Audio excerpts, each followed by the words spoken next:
वनमावळातील एक चिरपरिचित किल्ला, ट्रेकर लोकांचा, पर्यटकांचा आवडता किल्ला. इतिहास, भूगोल आणि वर्तमान या तिन्ही बाबतीत समृद्ध असलेला हा किल्ला.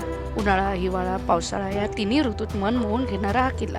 वर्तमानात पवना धरण आणि इतिहास काळात तुंग किल्ल्याची सोबत असलेला हा किल्ला म्हणजेच तिकोना उर्फ वितंडगड. चला तर आपण किल्ला बघूया आमच्या ह्या माउंटेन कपल चॅनलच्या माध्यमातून. पुण्यावरून गडावर येण्यासाठी कामशेत, पवनानगर किंवा पोड, जवण या मार्गे येऊ शकता. आम्ही पोड मार्गे येण्याचे ठरवले आणि सकाळी लवकर पायथ्याच्या गावी पोहोचलो. गडावर लवकर आल्यास गर्दीविरहित गड आपल्याला बघता येतो. पूर्वी पायथ्यापर्यंत येण्यासाठी कच्चा रस्ता होता. आता इथे कॉन्क्रीटचा रस्ता आहे, जो थेट गडाखाली असणाऱ्या पार्किंगजवळ नेतो. आम्ही गाडी पार्क केली आणि गडाकडे निघालो. हाय, आज आम्ही तिकोना किल्ल्यावर जाणार आहे. चला आमच्या सोबत. जिथे पायवाट सुरू होते तिथे महत्त्वाचे दिशादर्शक फलक लावले आहेत. गडाचा इतिहास, तिथे काय बघावे आणि कसे वागावे हे लिहिले आहे. आपण ते काटेकोरपणे पाळले पाहिजे. आणि गडाचे दरवाजे संध्याकाळी 5 वाजता बंद होतात. हे लक्षात घेऊन इथला ट्रेक प्लॅन केला पाहिजे. इथून काही पावले चालत गेल्यावर आम्हाला या आधुनिक काळातील पायऱ्या लागल्या आणि हलक्या मध्यम श्रेणीच्या चढाईला सुरुवात झाली. थोडेसे वर आल्यावर आम्हाला हर्षी धरणाचे सुंदर दृश्य दिसले. इथून मग मजल दर मजल करत चढाई करत सुमारे अर्धा तासात बरीच चढाई करून आम्ही किल्ल्याच्या प्रवेशद्वाराजवळ पोहोचलो.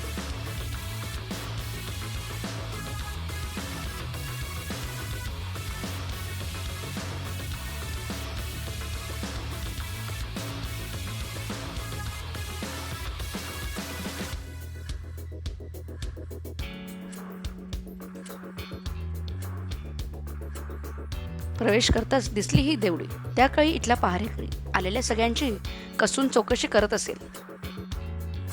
इथेच बाजूला हा एक फलक दिसला. अजून काही पावले पुढे आल्यावर आम्ही गडाच्या माचीवर प्रवेश केला.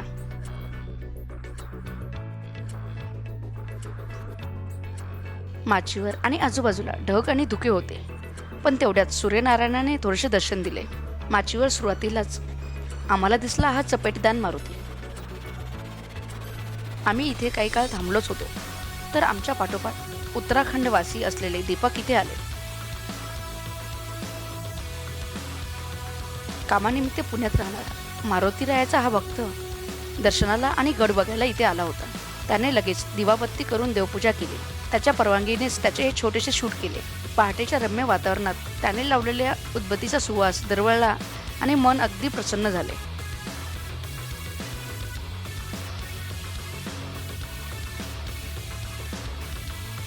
आपण आता तिकोना किल्ल्यावर वरती आलो आहे. इथे जे दिसतात ते गाड्याचे अवशेष आहे.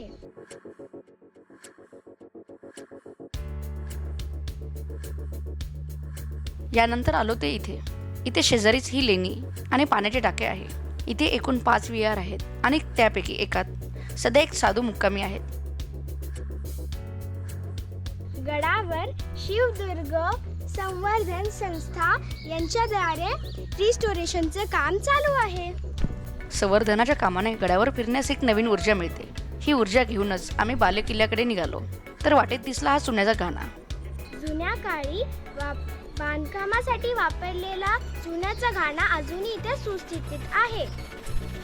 आणि याच्या बाजूने आहेत या पायऱ्या, ज्याने आम्ही बालेकिल्ल्याकडे निघालो.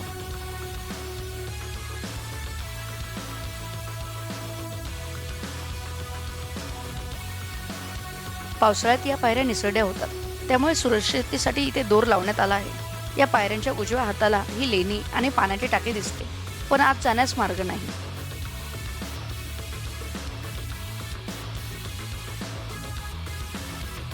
पायऱ्यांच्या खड्या चढाईने आम्ही बालेकिल्ल्याच्या प्रवेशद्वाराजवळ आलो. इथे चढाई 95% पूर्ण झाली आणि गडावर पोहोचल्याचा आनंद मिळाला.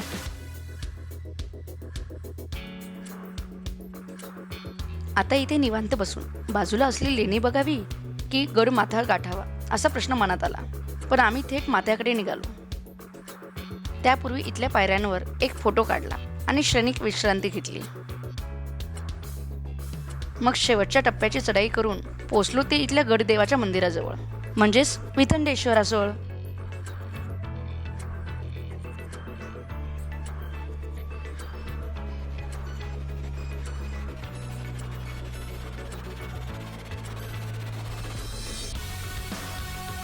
इथून मग बालेकिल्ला बघितला आणि ड्रोनच्या मदतीने माथ्याचा एक फोटो टिपला.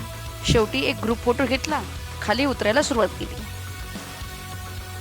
आता खाली येताना प्रवेशद्वाराच्या जवळ असलेल्या लेण्या बघायला गेलो.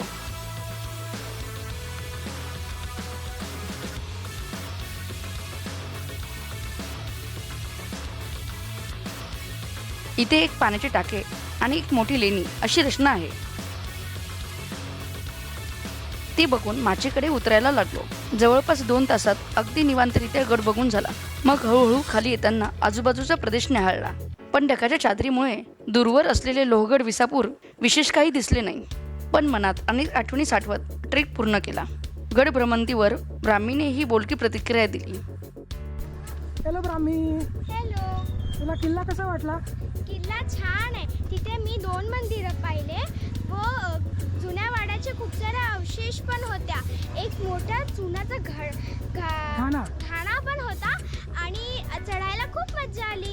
पायऱ्या कशा होत्या? पायऱ्या खतरनाक होत्या. म्हणजे असे थोडंसं पाय ठेवलं की खाली बघायला की तू खूपच भीती वाटते. हा. मग ना तिथे एक मोठा असं एक विहिरीसारखं होतं. कुंड, कुंड होतं, पुष्करणी होती आणि त्याच्यामध्ये त्याच्या बाजूला खूप सारे माकडं पण होते.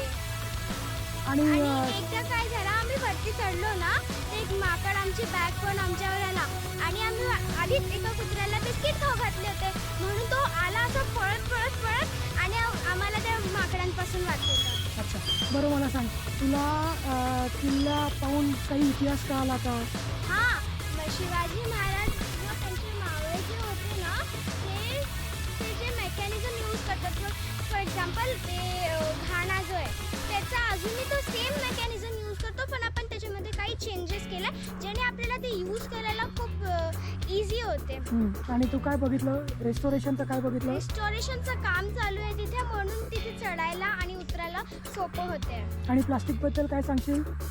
प्लास्टिक इथे या कुंडीत टाकावं व आणि असं कुठेही कचरा नाही टाकायचा, कारण की त्यांनी नेचरला प्रॉब्लेम होते.